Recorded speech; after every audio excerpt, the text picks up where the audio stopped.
vy'ukuri iyi ndege iriyo kubera impamvu iziye.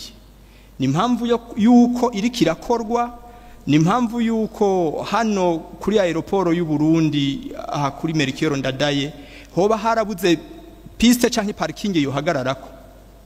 Hanyuma kandi tugiye muri umuntu yavuze entretien kugira ngo tugitahure twese neza, nibaza ko wovuga ko ari ukubungabunga atoba yihenze. Mugabo handitse ko ari entretien et réparation.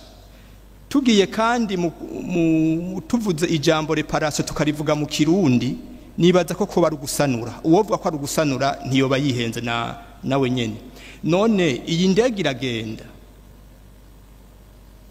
nimba itagenda iyo réparation ni yiki kandi itagenda. Abahinga mu vy'indege bavuga yuko indege zandikirwa amasaha zikora ziguruka, ayo masaha kwiye iyo ndege iraka uburenganzira bw'uko iguruka ntisubire kuguruka. Aha rero ndagomba ko muduha umuco. Entretien twese turatunze imiduga, n'utayitunza arabona aho ziri. Novuga ko ari nka kujya kuntu umuntu agira vidage ya boîte ya moteur, amavuta ya hydraulique, nibaza ko ijyanye mu twa turiko tugira entretien. None réparation, iyi ndege iragenda ku buryo ishobora kugirirwa réparation. Aha ndahakenereye umuco. Hanyuma ikigeretse ko kuko iyi ndege itogurishwa ikaguma itwara amafaranga y'igihugu, mugabo atani kirikiramarira igihugu kuko itogurishwa. Ayo mafaranga akaza gusahiriza mu vy'igihugu kiba categekanije gukora, hakiyo ndege yo gumitwara amafaranga. Kandi n'indongozi zacu zigenewe ko zifata ingendo mu ndege y'igihugu atacirikira bafasha kandi ataciriko irabamarira. Uravye imiduga igendanira indongozi zimwe z'igihugu ni imiduga myinshi cyane. Iyi miduga nayo igacigaruka ikabungwabungwa kandi gasanurwa, igakenera abashoferi, ibitoro inywa n'ibindi amassurance. Aha hantu ndabona ko naho nyene hakwiye gukorerwa ko imiduga y'indongozi zimwe mu gihugu, na mwabujya mu gihugu hari umutekano, imiduga igendanira indongozi zimwe ikagabanuka. Kuko urashobora kubona umutegetsi kanaka indongozi kanaka irenganye, ugasanga imiduga 10 n'ingahe, imiduga 8, imiduga 9, ukacuraba abantu baba bari muri yo kandi bose batekerewe impamba n'igihugu. Nivyo biri mu bintu hamwe iyo miduga yogabanywa, n'abayigiramwo baca bagabanuka, no gutekererwa impamba, iyo kibatekerera impamba navyo nyene bica bigabanuka. Aho hantu rero uza gusanga muri vya bitoro, muri kwa gusanura, muri kwa kubungabunga, muri za mpamba hatabuza amafaranga menshi mu buryo bw'amamiliyaridi ku mwaka yoza gufasha mu bisata vy'uburimyi n'ubworozi no mu bisata vy'indero. Ugasanga hariho akunguko gashobora kuboneka.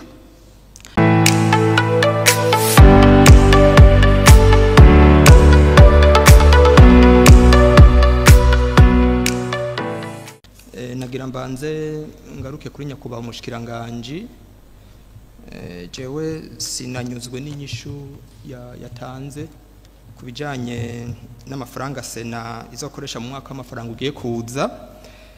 Ku vy'ukuri inyishu uburyo yishuyemwo utari nk'umuhinga mu by'ubutunzi canke ukurikirana woba wacicije k'amaso zino nteguro, biragoye ko obitahurana cane nk'ababumvise ikibazo bariko badukurikirana, kuko nkuko serire ya communication ibigira usanga umwanya nk'uyu unya bari kibiriraho ku mbuga zitanga makuru by'inamashinga mateka. Nibaza yuko umushikiranganje wadukurikiranye canke wumvise ikibazo n'inyishu yatanze atotahukirwa. Nk'ubu nk'akarorero tugiye mu biharuro kandi byoroshe cyane, hari abakenguza amateka 26, hari intebe 26 zigiye kuva muri Sena. Ugiye honyene mu mishahara y'izo ntebe 26 mu kiringo c'umwaka uza gusanga ari umuriyaride n'imiliyoni 500, ngira ngo ni miliyoni nka 20. ahugiye mu mishahara gusa y'abakenguza amateka 26. Hanyuma ugiye mu mafaranga hano bavuga yuko ayarazotekererwa banyakuba abakenguza amateka bazo barangije ikiringo, ayo mafaranga nayo nyene ntashika ni miliyoni 900. Uravye rero amafaranga agiye kuguma mu kiga ca leta yahemba abakenguza amateka, ukaraba nayo bazoja gutekererwa, kandi hariho n'ayandi mafaranga ategerezwa kuvako ajanye n'ingendo zo mu gihugu hagati n'izo hanze n'utundi tuntu abo bashinga amateka abo banyakuba abakenguza amateka bakorerwa mu gihe bama bari ku mirimo y'igihugu. Aho rero jewe kuvyukuri sinanyuzwe, ayo mafaranga yose ruyateranije aza kwaba hafi miliyaridi 2. None twumve yuko mu nama nkenguza amateka hagiye kuzogwa imiduga y'imiliyaridi 2, ko twovyumva uko onye. Kandi je nakurikiranye muri mu rutonde rw'amafaranga inama nkenguza amateka igiye gukoresha, nta rubrique nimwe ivuga ko hari imiduga izogugwa. Ico rero nyakubaha mushikiranganje, aho je sinanyuzwe, kumbure nimba mwo bamwavyibagiye nka kujya ko baharabayeho kwihenda kuri bakandigira ko ari indege nyinshi kandi ari indege imwe, nibaza ko niyo rubrique ngahanye mwoca muyishiramo hakabaho gukosora. Ikindi nyakubaha mushikiranganje, kuri kida kintu c'indege kandi cama cavuzwe cyane, nimba kiguma kigaruka nuko bigaragara yuko hoba harimo igifungo. Ziriya miliyoni 337 zirenga zamazitegekanijwe, tukibibona twari tuzi ko ari indege nyinshi, none mwavuze yuko hoba harabayeho erreur de frappe bazigira nyinshi kandi ari indege imwe. Kuvyukuri iyi ndege iriyo kubera impamvu iziye, ni impamvu yuko iri kirakorwa, ni impamvu yuko hano kuri aeroport y'u Burundi aha kuri Melchior Ndadaye hoba harabuze piste canke parking yohagararako. Hanyuma kandi tugiye muri umuntu yavuze entretien, kugira ngo tugitahure twese neza, nibaza ko wovuga ko ari kubungabunga atoba yihenze. Mugabo handitse ko ari entretien et réparation. Tugiye kandi tuvuze ijambo réparation tukarivuga mu Kirundi, nibaza ko bari gusanura. Uwovuga ko ari gusanura ntiyoba yihenze nawe nyene. None iyi ndege iragenda, nimba itagenda iyo réparation ni yiki kandi itagenda. Abahinga mu vy'indege bavuga yuko indege zandikirwa amasaha zikora ziguruka, ayo masaha akwiye iyo ndege iraku uburenganzira bw'uko iguruka ntisubire kuguruka. Aha rero ndagomba ko muduha umuco. Entretien twese turatunze imiduga, n'utayitunza arabona aho ziri, novuga ko ari nka kujya kuntu umuntu agira vidage ya boîte ya moteur,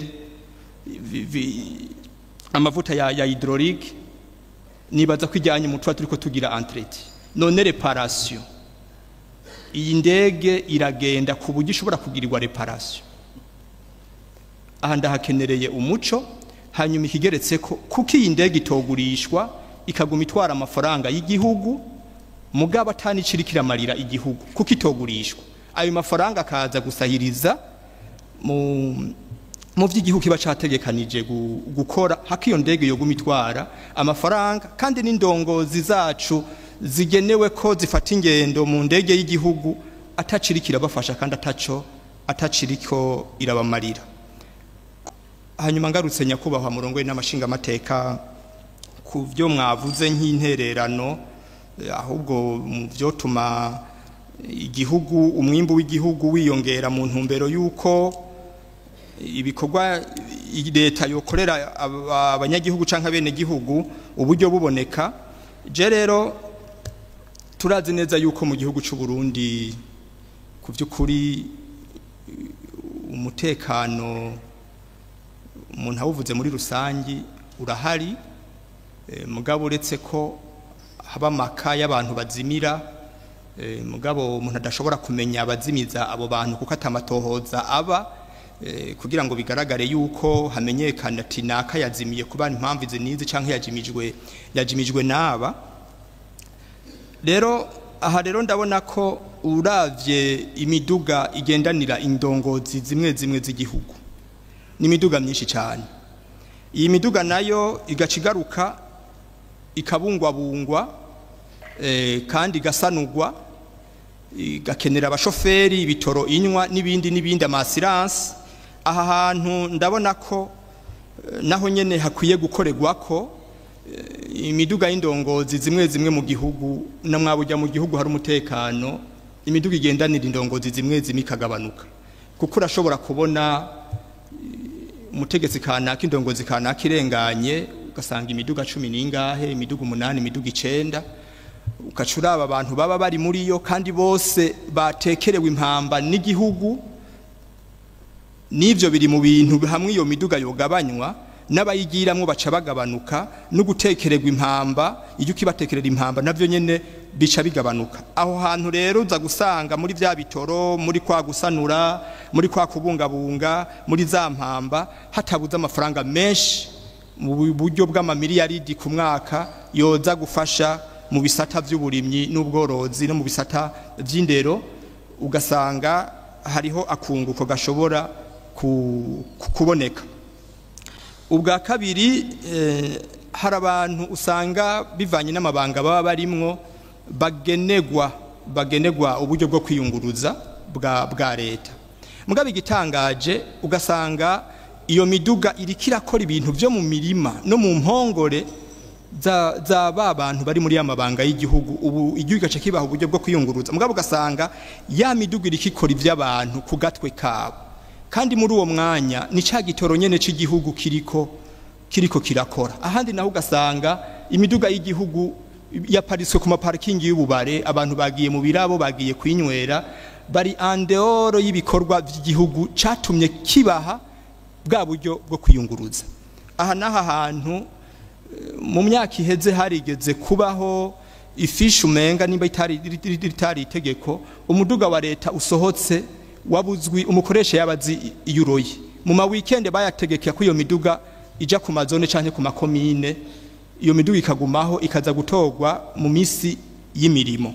Niki kintu rero nyakubahwa mushikiranganje ndetse nyakubahwa murongo n'amashinga amateka, niki kintu kirakwiye kugaruka kugira ngo abigihugu bitegeraniriza uburyo bwo kwiyunguruza ubwo buryo bwo kwiyunguruza ni mu gihe bari mu bikorwa by'igihugu. Mugabo ugaca usanga bari mu bindi kandi ari gitoro c'igihugu kiba kiriko kiragira.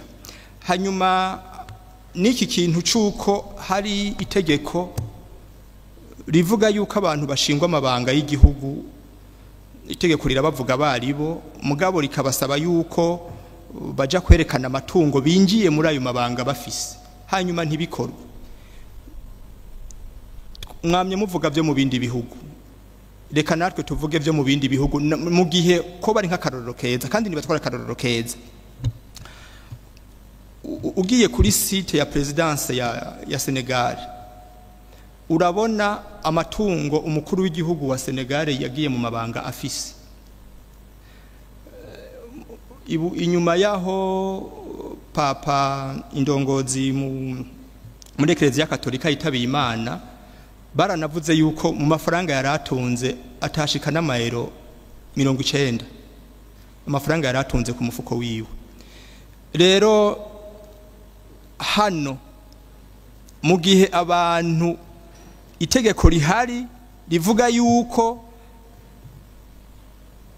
ugiye mu mabanga aya kururu rugero ategezwa kwerekana amatungo afise, hanyuma ntibikogwe, nubwo n'uburyo bwo korohereza abantu baba baje mu mabanga bafise intumbero yo kunyuruza amatungo y'igihugu, kuko urumva n'ubundi ntuzoronkaho mubariza ati mbega ibintu ko wabironse bigenze gute, mbega aya mabanga wayajemwo ufise ubinganiki. Kandi ibintu bikaba ku mugaragaro, kuko hariho abantu bafise personnalité publique, burya n'ubuzima bwabo ntiba buri privé, aba ari ubuzima publique, kuko baba bari mu mabanga y'igihugu, kandi bakaba igihugu arico cabategereranirije. Bategerezwa rero kutaja mu buzima bwo mwibanga ahubwo bakaguma mu buzima public kuko baba babayeho kubera amatagisi n'amakori y'abarundi. Murakoze cyumviro canje carico kubijanye n'interano mwari mwasabye twoshobora gutanga. Honorable Gikeke Pascal kuri ibi vya Sena yavuze ngo ntiyanyuzwe gose mugabo nikumbure niyaronka akanya akinjira muri PTB ya Sena yoza kubiraba neza.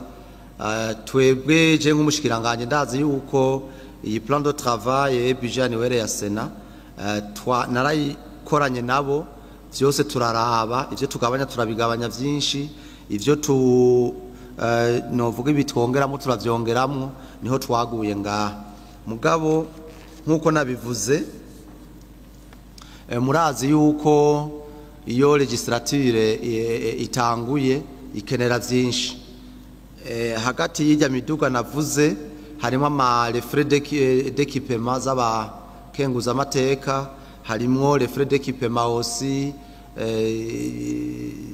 zinzego zizoba zihari hariho ivyo bagura bishasha harimo kandi nibi vy'ama ordinateur murazi ko baba bakeneye ama ordinateur bakoresha hakaba n'ayandi ma materiel baheza bakagura n'ibiro vy'imiduga ivyo vyose vyaciye bituma iduga gatoyi na femanda rero ijamo na cyane cyane yuko nivyo ama frais de mission yategeza kugabana kandi yaragabanutse mugabo twabonye kandi bizosaba ko bakora ama mission menshi kuba yazoba ari bake kugira bashobore gukora ama mission yabo novuga ivyo bategerezwa gukora muri Sena. Honorable Gikeke yavuze yagarutse ku vy'indege ivyo twaravuze ko tuzobishikiriza tukaraba n'iciyumviro ciza tukaraba yuko niba ari kugurishwa canke ikaguma igira entretien navyo kumbureho vamwo iciyumviro gitomoye hakagira igifatwa ico n'iciyumviro naco nyene cyo gushikiriza turagitwaye.